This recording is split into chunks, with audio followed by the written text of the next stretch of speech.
Bonjour madame, bonjour monsieur. Soyez les bienvenus dans cette nouvelle édition de Plaisir de lire, comme chaque mercredi après-midi sur Zouk TV.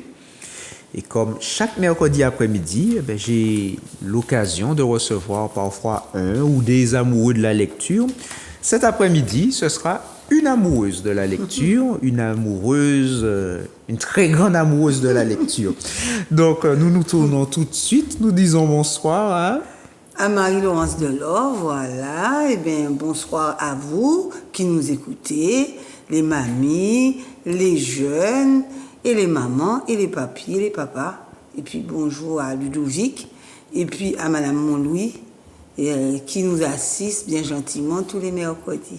Tout à fait. Merci beaucoup Marie-Laurence. Donc, vous avez reconnu Marie-Laurence, qui est une fidèle de Plaisir de lire. Et nous allons bien nous amuser, ça veut dire nous allons nous amuser, nous allons penser, nous allons réfléchir.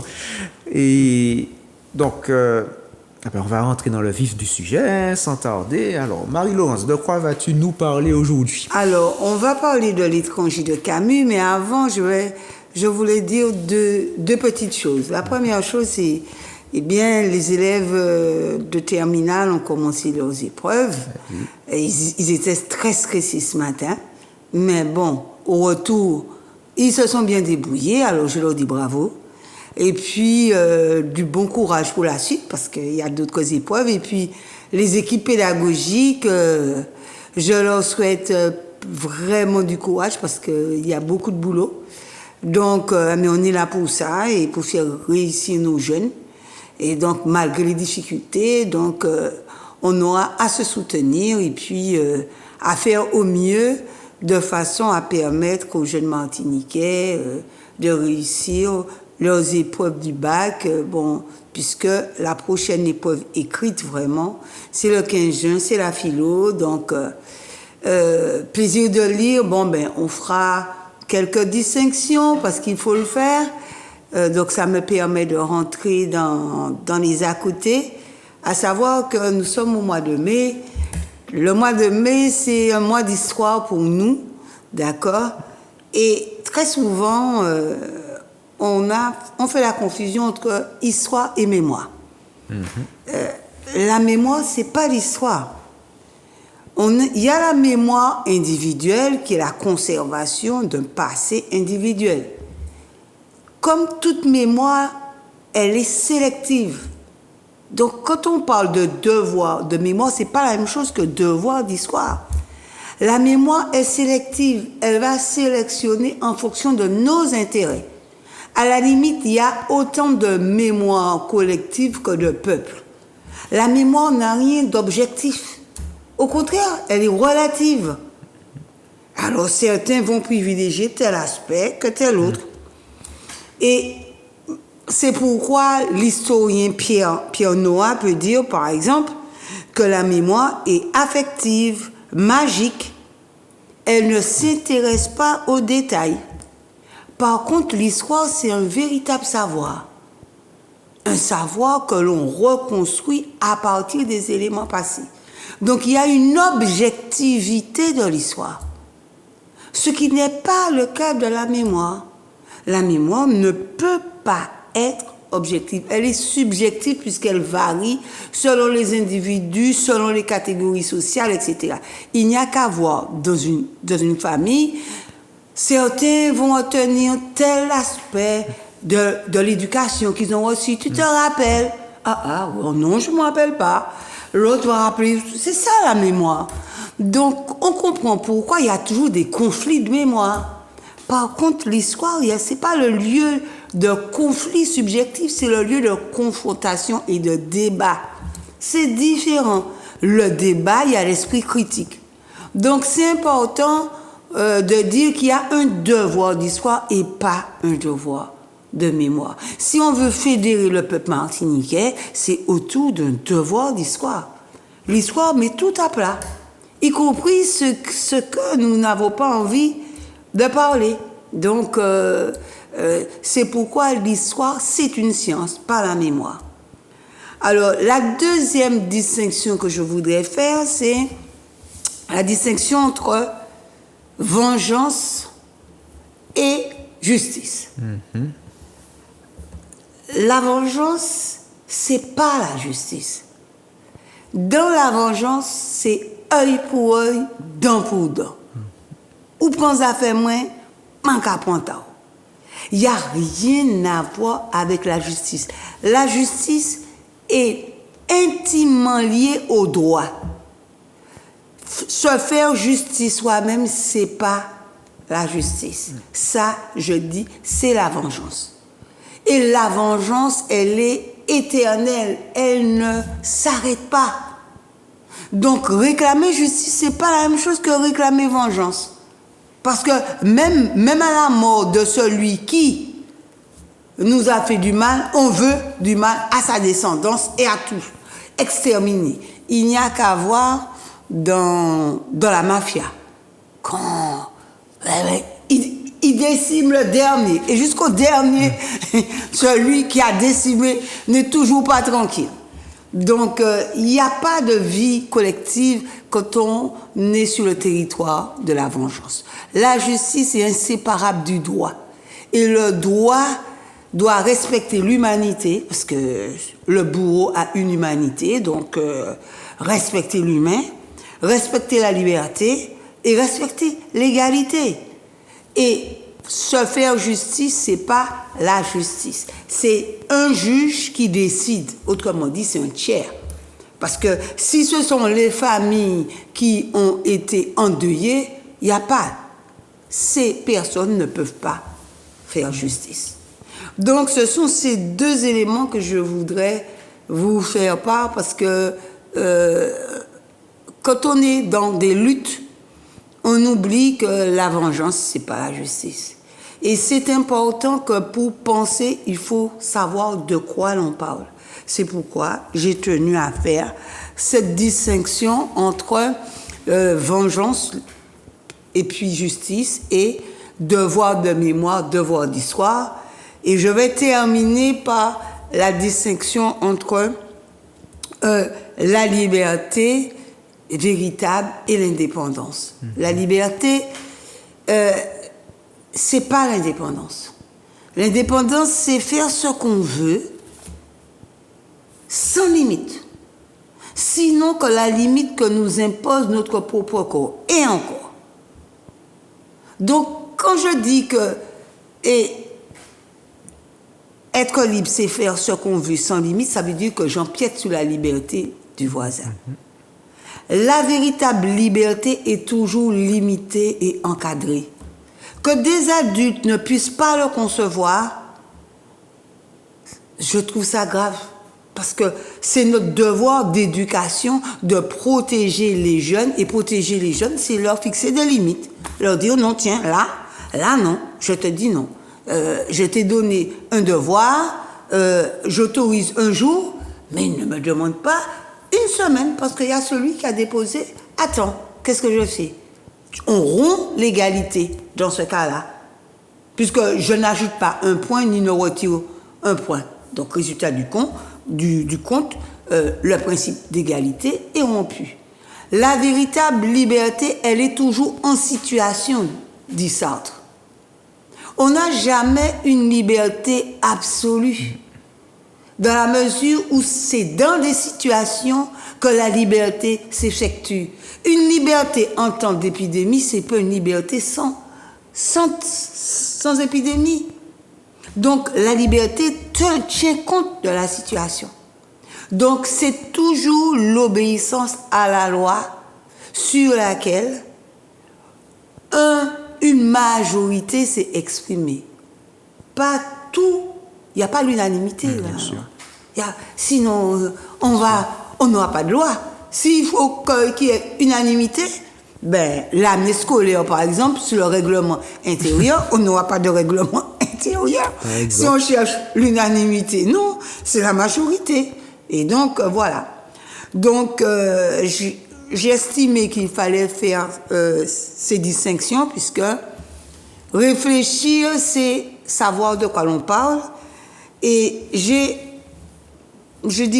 choisi de continuer avec Camus, L'étranger. Pourquoi? Pour la première raison, c'est que ce vote qui s'est passé nous questionne sur l'étranger. Qu'est-ce que c'est que l'étranger? D'abord, le titre. L'étranger, c'est d'abord celui qui n'est pas moi. C'est le non-moi. C'est celui qui est différent de moi. Mais en même temps, c'est celui qui est moi. Pourquoi? Parce qu'il est une personne, il n'est pas un objet. Je dis ça parce que quand on dit tout le monde c'est monde, ça veut dire que tous les individus qui peuplent cette terre sont des personnes. Il n'y a pas d'exclusivité, il n'y a pas de hiérarchie dans l'humanité. D'accord. Mais l'étranger, d'ordinaire, quand on entend cette expression l'étranger, on a plutôt tendance à penser à celui qui ne vient pas de mon pays, de ma région, de chez moi. C'est pourquoi on est toujours l'étranger de quelqu'un d'autre. C'est ça qu'il faut comprendre. C'est-à-dire que moi, si je vais en Espagne, je deviens étrangère. Si je vais à la Guadeloupe, je suis étrangère. Donc finalement, quand on remarque que bien, on est toujours l'étranger de quelqu'un, c'est-à-dire celui qui va dans une autre contrée, mais qui, je dirais, vient avec sa culture. Et donc, l'étranger, comme moi je suis étranger dans un autre pays, je viens avec ma culture et la culture de l'autre est en face. Et c'est ça, la difficulté, je dirais, de se mettre d'accord. Et donc, d'accueillir l'autre. Donc, on est en droit d'accueillir, mais l'autre doit tenir compte de ce que moi je suis. C'est pourquoi tout individu est toujours dans la situation d'être un étranger à l'autre. Donc, j'ai choisi de parler de l'étranger parce que l'étranger, c'est celui qui ne partage pas nécessairement mon modèle culturel. Mais c'est pas parce qu'il ne partage pas mon modèle culturel qu'il m'est totalement étranger, parce que lui aussi, il a une culture. Et la difficulté, c'est de ne pas hiérarchiser les cultures.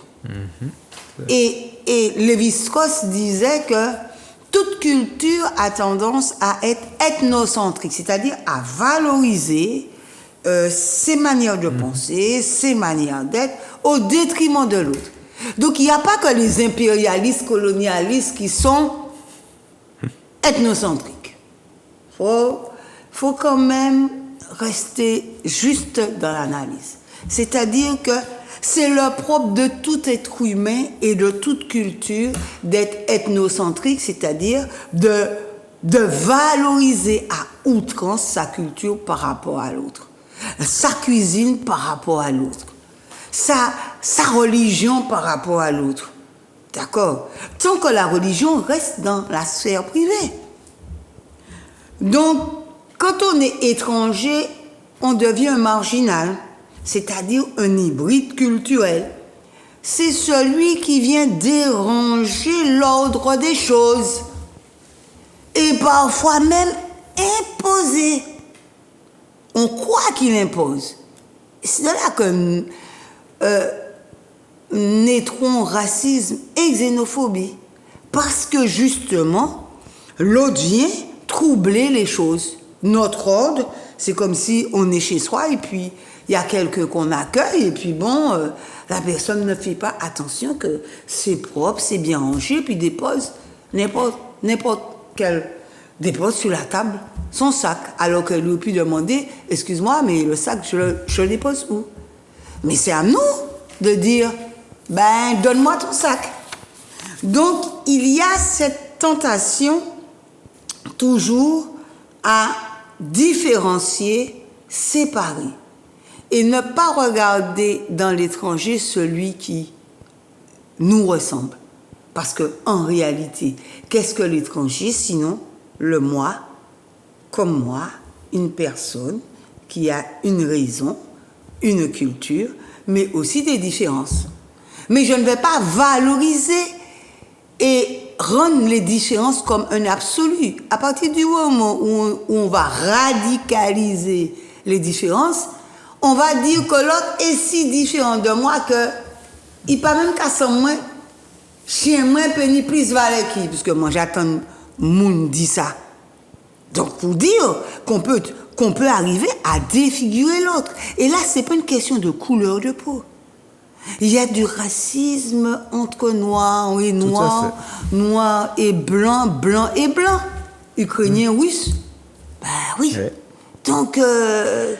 on n'a même pas besoin d'aller aussi loin, ne serait-ce qu'en Martinique. Ouais. Y a certains qui n'aiment pas entendre ça, mais il y a du racisme entre Martiniquais de peau noire. Il y a des distinctions entre celui-là et de telle façon. Là. C'est quelque chose que j'aborde parfois avec des amis, des connaissances, sans vouloir, bien sûr, chercher à hiérarchiser le racisme. Hein. Il n'y a pas de bon racisme, de mauvais racisme. Le racisme n'est pas bon, n'est pas bien. Cela étant dit, le racisme le plus dur pour moi, c'était par exemple de compatriotes martiniquais qui, soit je les entendais faire des classifications vis-à-vis de d'autres martiniquais, ou bien personnellement je l'ai vécu dans mon enfance, mon adolescence. On n'en parle pas beaucoup. Il y a des dégradés de noirs. Oui, tu ne peux pas comprendre parce que tu n'es pas noir.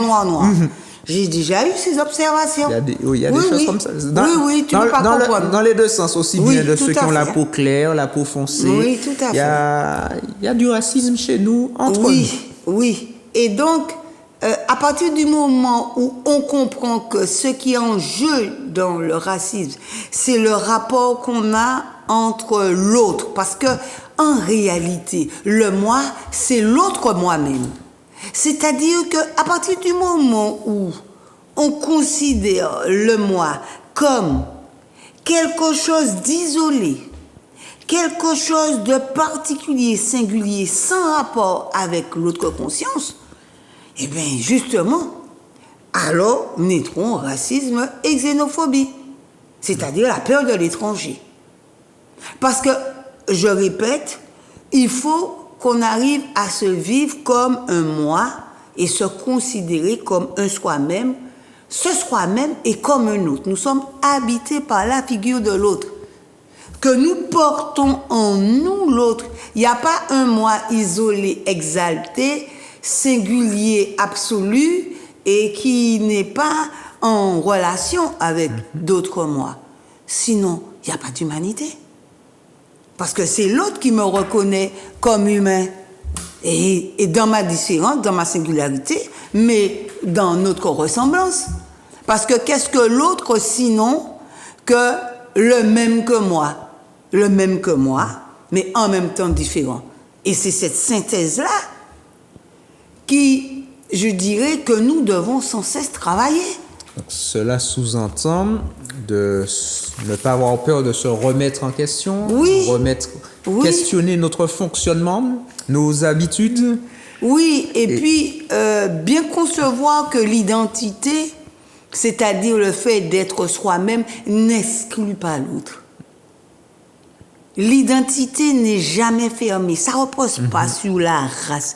Ça repose sur la somme de nos appartenances.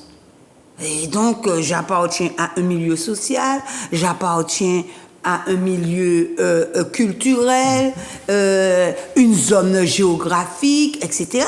Et tout cela forme mon identité. Et chaque génération apportera. Il y a une identité sexuelle aussi. Chacun porte comme il peut. D'accord? Donc, et chaque génération apporte sa pierre à cette identité qu'on doit sans cesse travailler. Et tant qu'on ne conçoit pas l'identité comme quelque chose d'ouvert, eh ben, on va vers des conflits d'ordre raciste ou xénophobe. Parce qu'une identité est toujours ouverte. Elle n'est pas fermée. Et je pense que nos jeunes l'ont encore mieux compris que nous. Parce que là où ils sont, s'ils vont au Canada, 5 ans, bon, ils sont Canadiens quand ils sont au Canada. D'accord? S'ils vont en Finlande, oui, ça fait partie de leur existence. Ils sont restés 10 ans, oui. D'accord? Donc, tout cela forme leur identité. Et c'est pareil pour la nouvelle secrétaire qui est haïtienne et qui a vécu en Martinique. Elle a un peu de Martinique en elle et elle nous représente. Et ça, c'est aussi ça. C'est aussi concevoir ça. D'accord? Et c'est pas une question de couleur de peau. Oui, elle a vécu, elle a été en classe en Martinique. Donc c'est un peu de nous. Et nous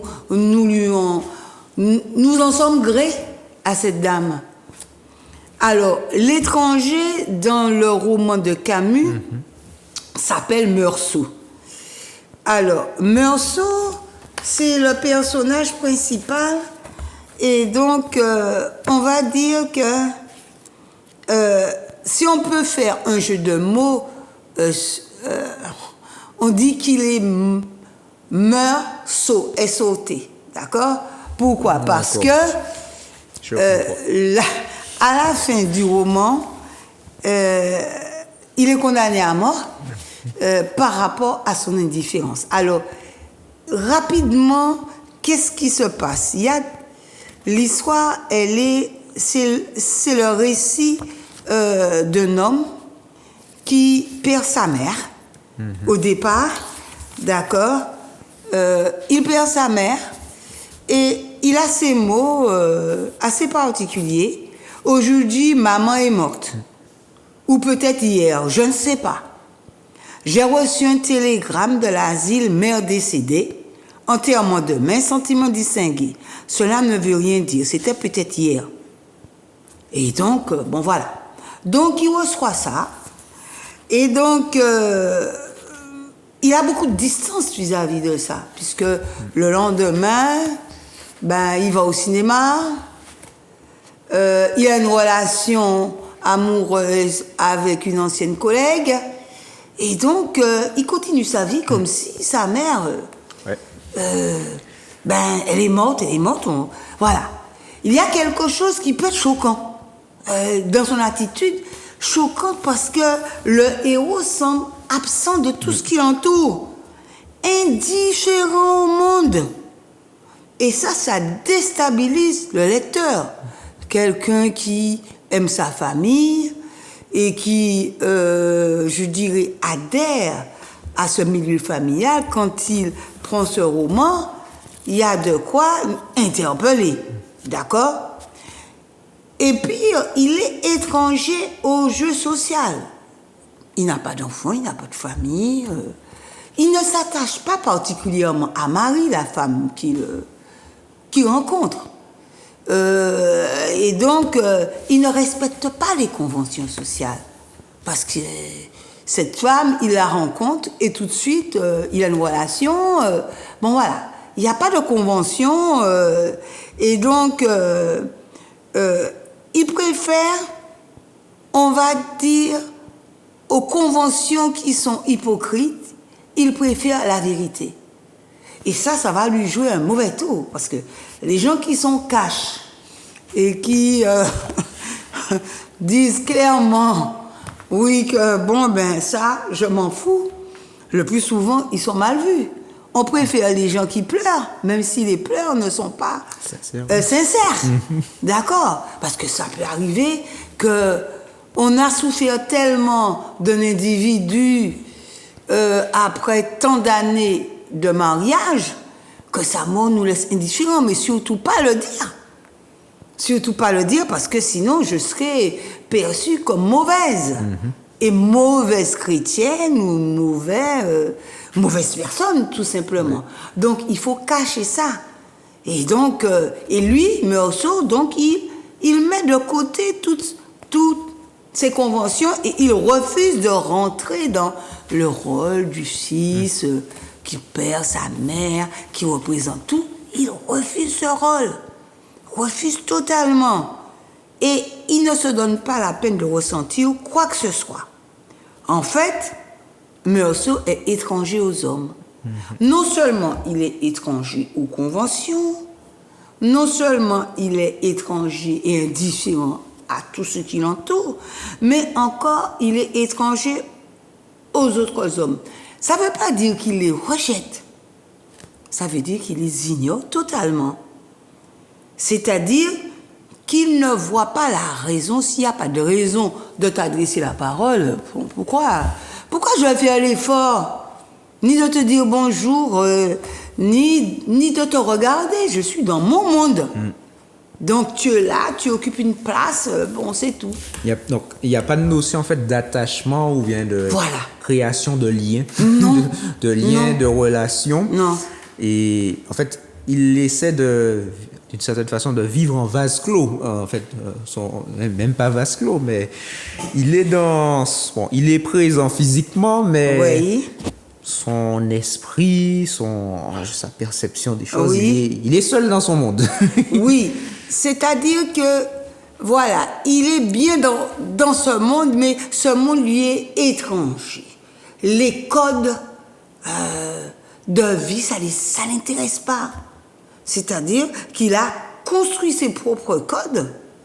Et donc, quitte à choquer, c'est pas sa volonté de choquer. Sa volonté, c'est, en réalité, d'être vrai. Mais est-ce que dans ce monde dans lequel nous sommes, on est prêt à affronter toutes les vérités? C'est pas sûr, hein? Parce que si un médecin dit, madame, vous n'avez qu'une semaine à vivre, paf, on le prend plein la figure. Non, même si c'est que, bon, on n'a pas beaucoup de temps à vivre, mais il a une manière, bon, vous savez que, etc. D'accord? On va dire, un médecin ne peut pas, comme un enseignant d'ailleurs, hein, d'accord? On ne peut pas dire, ouais, tu es nul, tu vas arriver à rien du tout, etc. Non, c'est contraire même à la fonction, puisque le rôle de l'enseignant, c'est de prendre l'élève tel qu'il est pour arriver à un certain niveau. Maintenant, certains arriveront à 10, d'autres à 12, etc. Mais ce n'est pas de casser. Hein? Et lui, ce qui l'intéresse, bon, il fait ses choix. Et il fait ses choix, il les assume, et il est totalement, on va dire que l'opinion de l'autre, on va dire, lui échappe. C'est pas, il s'en préoccupe pas. D'accord? C'est comme un moi, ou un moi qui n'est pas totalement solitaire, mais qui perçoit la présence de l'autre de façon très lointaine. Et ce fait d'être lointain va peser lourd à la fin du roman, parce qu'il sera traité comme criminel, non pas parce qu'il a tué, mais parce qu'il a une âme trop indifférente aux autres. Tu voulais dire quelque chose? Non, c'est en fait pour Meursault, les relations avec l'autre, on va dire, sont plutôt hasardeuses. Ouais. C'est à l'occasion, je dirais. C'est qu'il il ne fait pas une fixation, donc il mène sa vie. Et puis, à l'occasion, s'il te croise, ben, il joint nous, Capaliban, et puis après, il poursuit sa route. Sans forcément se dire, ben, tiens, je vais essayer de le revoir ou bien se fixer un autre rendez-vous après. Non, il va, et puis en fonction de ce qui est sur son chemin, il compose avec. Oui. Et qu'est-ce qu'il nous montre au cours du roman quand parce que la deuxième partie, la première partie, c'est la mort et le meurtre. Et la seconde partie, c'est le procès et l'exécution. D'accord? Donc, qu'est-ce qu'il nous montre, Camus? C'est le caractère absurde de la vie. C'est-à-dire que l'absurdité, c'est qu'il n'y a pas de sens. Le sens, c'est quoi? C'est l'orientation. Il n'y a pas de projet prédéterminé. C'est ça qu'il nous dit, Meursault. C'est à nous de construire un sens, mais il n'y a pas un sens prédéterminé. Et c'est ça qu'il nous montre. Il n'y a pas de sens, c'est dépourvu. Et ce qu'il dit, c'est que toutes les conduites mensongères, quand au fond, nous empêchent d'être lucides. Parce que Meursault, il est lucide. Même à la fin, il est lucide. À la fin, c'est qu'il va mourir. Et le personnage nous devient même sympathique à la fin. Et c'est vrai. Parce que il est tellement, je dirais, sincère qu'il nous interpelle aussi. Et on se dit, se dégage quand même une forme d'humanité qui fait que l'on proteste contre son exécution. D'accord? Donc, le sentiment de l'absurde, c'est surtout, ça ne veut pas dire l'absurde, le nihilisme. Le nihilisme, c'est quand rien n'a de l'importance et tout fout le camp et on ne peut rien faire. C'est pas ce que dit Camus. Camus dit que c'est parce que la vie n'a pas de sens déterminé que nous sommes libres et que nous pouvons nous révolter, pas nous suicider. C'est pourquoi il sera contre le suicide. Parce que le suicide, c'est la fuite. C'est la fuite. Alors que justement, le héros doit être lucide et éviter les conduites de mauvaise foi et les conduites mensongères, comme dit Sartre. Parce que on est souvent dans des conduites mensongères et on cherche des alibis. Parce que lui, il ne cherche pas d'alibi. Tout à fait. Je prends un exemple. L'homme qui bat sa femme dira « Ah, c'est parce qu'il n'a pas écouté moi. » Donc, c'est pas faute moi. Si tu écoutais moi, eh bien, je vais te coup. D'accord? La femme, l'homme volage dira « Ah, le corps est faible. La chair est faible. Comment résister? » Ben oui, c'est toujours la nature. C'est pas ma faute. C'est mon corps qui a parlé à ma place. Eh bien, lui, Meursault, refuse ça. Il aurait pu dire, bon, écoutez, bon, c'est pas de ma faute, j'étais complètement... Il aurait pu mentir. Il a choisi de ne pas mentir. Et de retracer les événements extrêmement lucidement, sans rien, en évacuant tout ce qui est sentiment. Parce qu'il n'en avait pas particulièrement. D'accord? Et pourquoi il refuse ça? Parce que justement, il dit qu'il faut qu'on soit toujours lucide. Et c'est la lucidité qui est la condition de la liberté.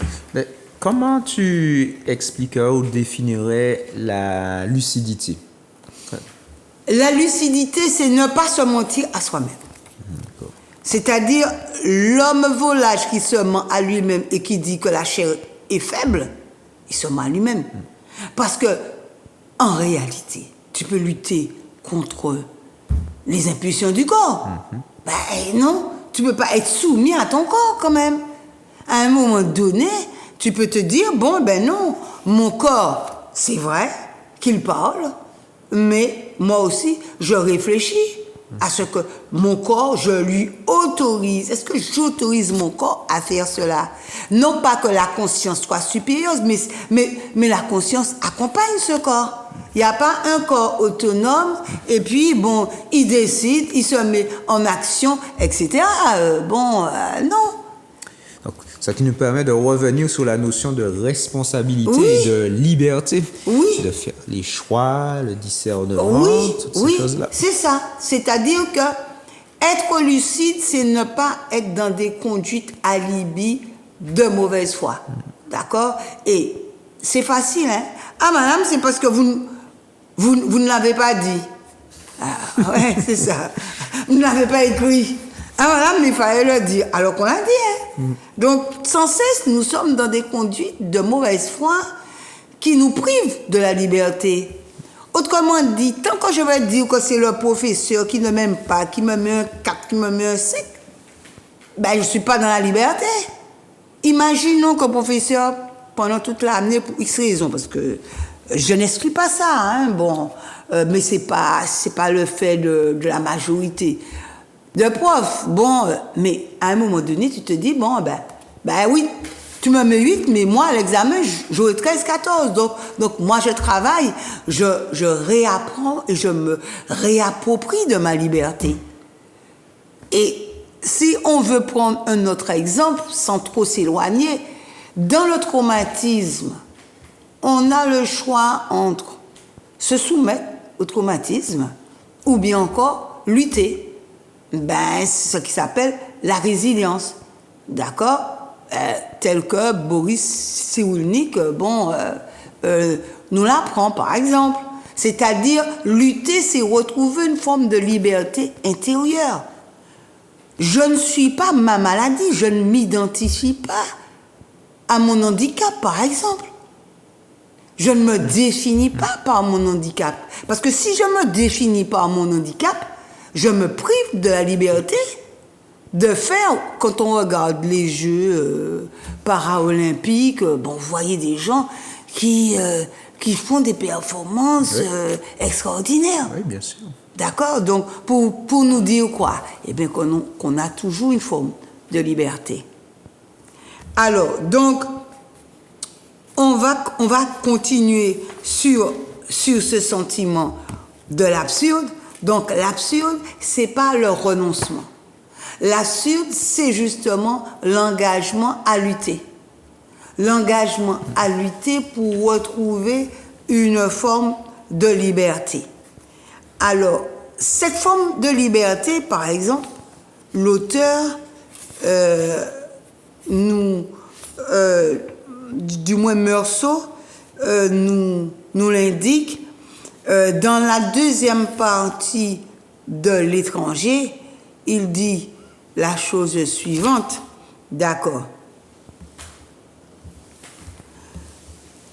Alors, si près de la mort, maman devait s'y sentir libérée et prête à tout revivre, personne n'avait le droit de pleurer sur elle. Et moi aussi, je me suis senti prêt à tout revivre.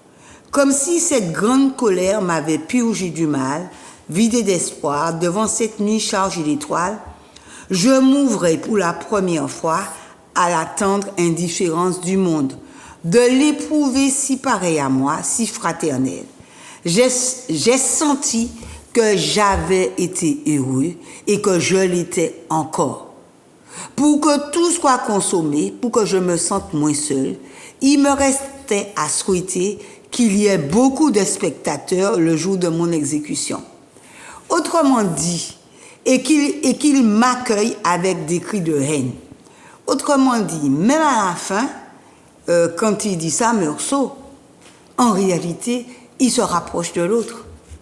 Parce que même si c'est la haine que l'autre va lui renvoyer, mais en fait, il dit, moi je suis sincère, je suis ouvert à la vérité de ce que je suis. Maintenant, vous êtes libre aussi d'envoyer et de crier votre haine. D'accord? Oui.